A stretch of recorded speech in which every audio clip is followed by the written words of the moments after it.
अगर यूं ही सटेजों से टिकट बट रही हैं तो फिर क्या तो रह गया राहुल गांधी जी की उस बात का मान कि सर्वे के आधार पे टिकट। हाल जिस व्यक्ति ने नारायण हल्के में कभी जीत दर्ज नहीं की हो, कभी नारायण हल्के के दुखों को, यहाँ के संघर्षों को कभी ना देखा हो, उस व्यक्ति के ऊपर सिर पे हाथ रखना।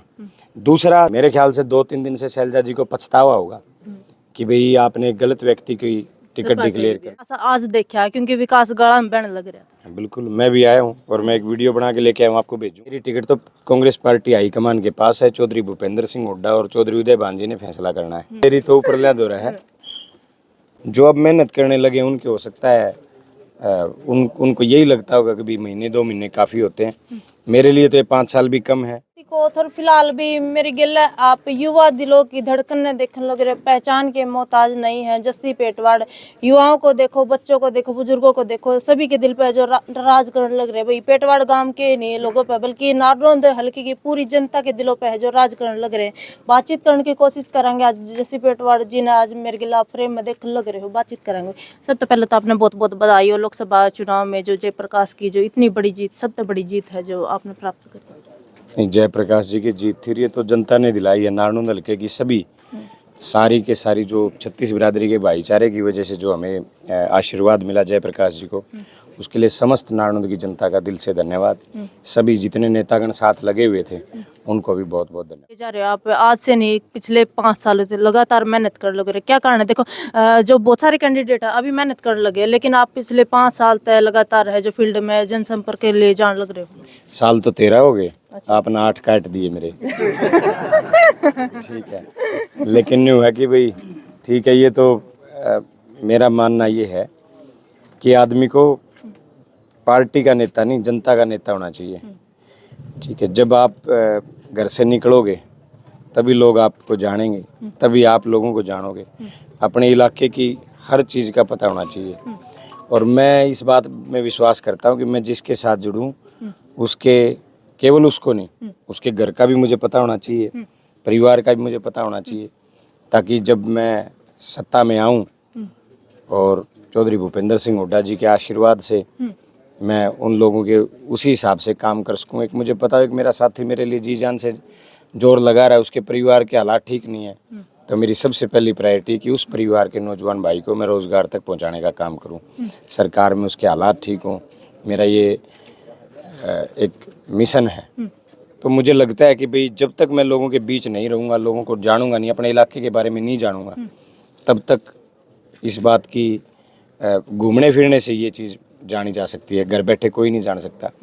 जो अब मेहनत करने लगे उनके हो सकता है उनको यही लगता होगा कि भाई महीने 2 महीने काफ़ी होते हैं। मेरे लिए तो ये 5 साल भी कम है।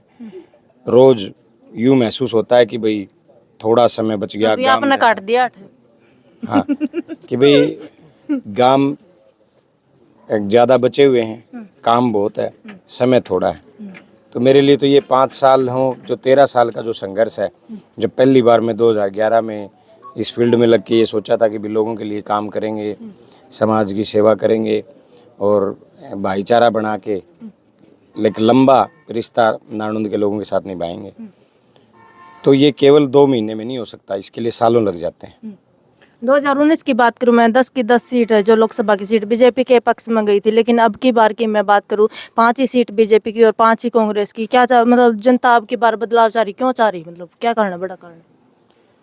2019 में नरेंद्र मोदी जी ने एक ऐसा देश के ऊपर एक ऐसा बम छोड़ा, पुलवामा अटैक का, हम सब लोग भावुक हो गए जिन्होंने बीजेपी को वोट दिया। तो भावुक हो गए तो उनको ये बाद में समझ आया लोगों को कि ये अटैक एक सोची समझी साजिश थी जो आज तक एक जांच भी नहीं हो पाई।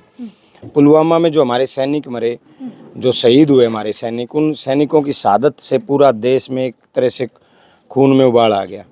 और लोग जो नरेंद्र मोदी जी ने हमें जो बहकाना चाहा, हम उनके बहकावे में आकर के लोगों ने भारतीय जनता पार्टी को चुन लिया।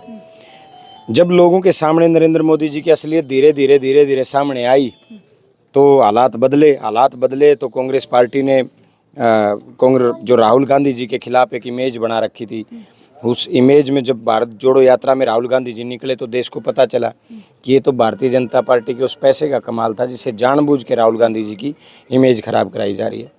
एक कारण वो रहा दूसरा मेन कारण रहा चौधरी भूपेंद्र सिंह हुड्डा जी और चौधरी उदय भान जी के नेतृत्व में सर्वे के आधार पर टिकटें देना। आज भी लोग लोकसभा चुनाव डिक्लेयर होने से पहले कह रहे थे कि भाई बीजेपी 9 पे जीतेगी, केवल दीपेंद्र हुड्डा जी की 1 सीट आएगी, इस बार फिर बीजेपी 9 ले जाएगी।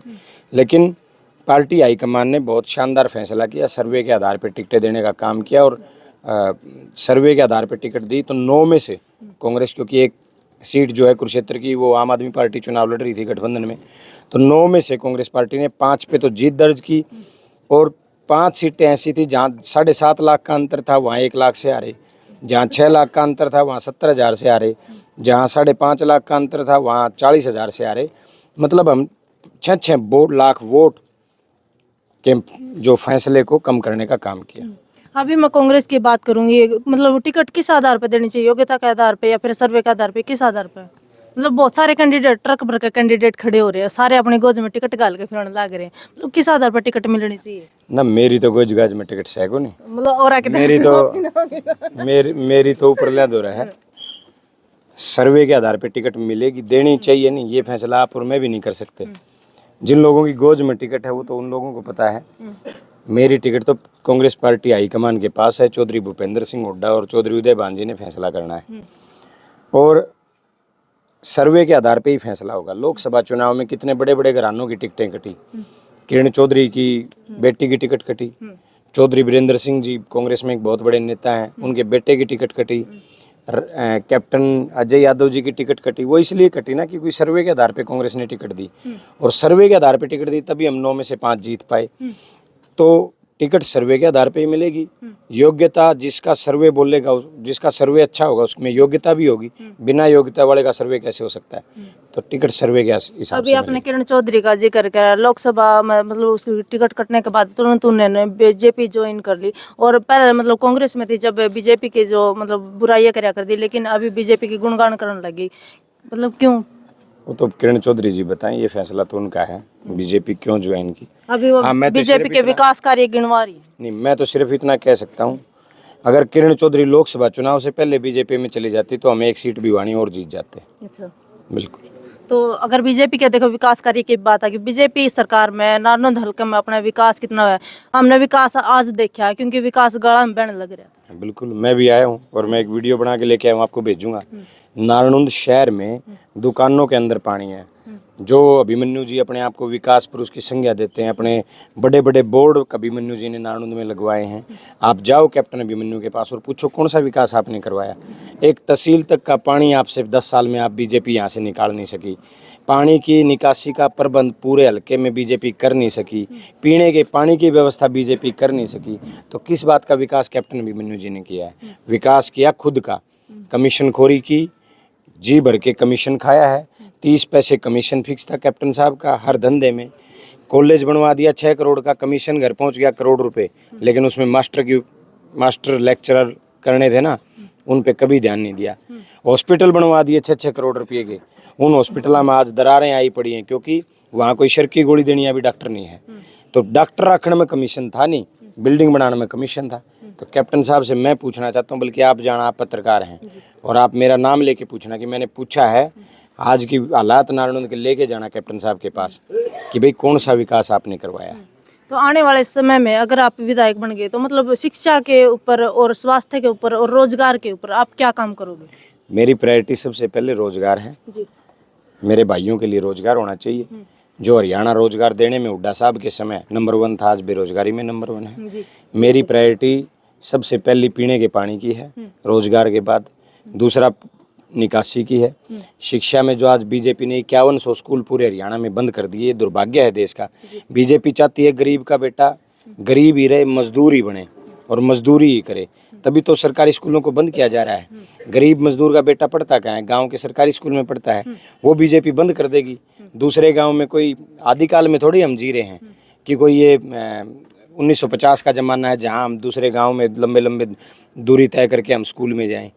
कांग्रेस पार्टी आई, चौधरी भूपेंद्र सिंह हुड्डा के नेतृत्व में लगभग 7700 से ज़्यादा नए स्कूल बने गाँव में और बीजेपी ने 5110 साल में बंद करने का काम किया है। शिक्षा के क्षेत्र में बहुत सारा सुधार करने की ज़रूरत है। जो खाली पोस्ट पड़ी हैं वो भरने की ज़रूरत है। एक तो नौजवानों को रोज़गार मिले, दूसरा जो बच्चे स्कूलों में कॉलेजों में पढ़ रहे हैं उनके लिए टीचर्स उपलब्ध हो सके। ये सारी चीज़ें हैं। और विकास की जहाँ मैं बात करूँ, आज नारनौंद हमारा जो शहर है विकसित, धीरे धीरे विकसित हो रहा है। हमारे शहर को बाईपास की ज़रूरत है, हमारे शहर को अच्छे विकास की ज़रूरत है। और जो पढ़ा लिखा है वो सोच सकता है। कैप्टन साहब जैसे व्यक्ति जो केवल जिनका ध्यान पैसे कमाने की तरफ रहता है, उन्होंने पूरा अपना गलियों में भी बोर्ड लगवा लिए, लेकिन कभी शहर की तरफ ध्यान नहीं दिया कि हम इस शहर को जाम से मुक्त कैसे कर सकते हैं, इस शहर को हम कैसे चमका सकते हैं। जो शहर धीरे धीरे धीरे विकसित हो रहा है, इस शहर को हम विकास की गति पे कैसे ला सकते हैं। तो एक और क्वेश्चन मैं आप तक करना चाहूँगी। अभी कुछ दिन पहले जो कांग्रेस की एक बड़ी रैली हुई थी, उसमें बहन शैलजा कुमारी है जो डॉक्टर अजय चौधरी के सर पर की टिकट पक्की को कर मतलब उसी बीच आप क्या टिकट निकाल पाओगे? आप संकोच क्यों कर रहे हो मेरे से सवाल पूछने में? कोई संकोच करने की बात थोड़ी है। हमारी शैलजा जी हमारी बहन है, हमारी सीनियर नेता है। और मेरे ख्याल से 2-3 दिन से शैलजा जी को पछतावा होगा कि भाई आपने गलत व्यक्ति की टिकट डिक्लेयर कर दी। बिल्कुल, जो व्यक्ति जिसके परिवार से 1996 में कांग्रेस को टिकट मिली, 96 में जो व्यक्ति चुनाव हार गए, 2000 में जो व्यक्ति कांग्रेस से चुनाव हार गए, डॉक्टर अजय सिंह जी के पिताजी 2 चुनाव हारे, 96 में कांग्रेस से हारे, 2000 में कांग्रेस से हारे। 2005 में कांग्रेस की आंधी थी पूरे हरियाणा प्रदेश में, हाईएस्ट रिकॉर्ड था 67 सीटों का कांग्रेस का। उसमें डॉक्टर अजय सिंह जी तीसरे नंबर पे रहे। 15 साल चुनाव हारे और 20 साल के लिए राजनीति से संन्यास ले लिया। 35 साल जिस व्यक्ति ने नारायण हल्के में कभी जीत दर्ज नहीं की, कभी नारायण हल्के के दुखों को, यहाँ के संघर्षों को कभी ना देखा हो, उस व्यक्ति के ऊपर सिर पे हाथ रखना।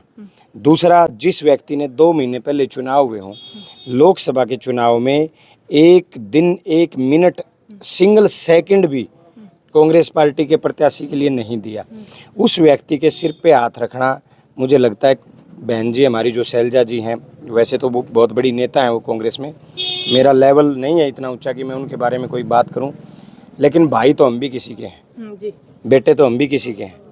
शैलजा जी को सिर पे हाथ रखने से पहले ये सोचना चाहिए था कि इस हल्के में किस व्यक्ति ने जितनी मेहनत की है, कौन व्यक्ति ऐसा है जिससे डॉक्टर अजय सिंह जी एकदम 35 साल के बाद बिल से बाहर निकले और ये सोचने पे मजबूर हो गए कि मैंने चुनाव लड़ना है। ये तो उन्होंने देखना चाहिए था।